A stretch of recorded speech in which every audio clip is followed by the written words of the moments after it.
अस्सलामुअलैकुम, मैं हूं सबा भट्टी और आप देख रहे हैं MAT20 न्यूज HD। आइए नजर डालते हैं आज की अहम खबर पर।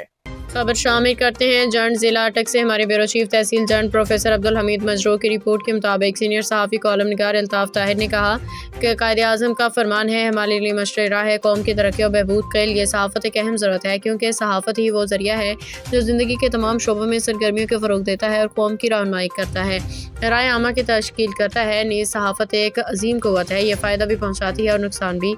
अगर ये सही तरह चलाई जाए तो राय आमा की रहनुमाई और हिदायत का फ़र्ज़ सर अंजाम दे सकती है। अल्ताफ़ ताहिर ने कहा कि अहले सहाफ़त के लिए हज़रत कायद आज़म मोहम्मद अली जिन्ना का इरशाद मशाल रहा है, मशले राह है। सहाफ़ी की ये जिम्मेदारी है कि वो गैर जानिबदारी का मुज़ाहरा करे और मकरो फ़रेब की इस दुनिया से सच्चाई का आफ्ताब रोशन करे और हुर्मत कल्ब को मजरू ना होने दे। सहाफ़ी एक फ़िक्री मुजाहिद होता है, अखबार मुफ़क्कर है, अवाम के लिए रहबर, हाकिमों के लिए मुशीर, अरबाब सियासत के लिए दस्तूर, इंसानी भलाई की मुस्तहकम रसी है। शोबा सहाफ़त से वाबस्ता अफराद कौम की तरक्की, मुल्क की सलामती और इदारों की मजबूती में अपना तवानाइयाँ सर्व करें। यही वक्त की ज़रूरत है और वक्त की आवाज़ है।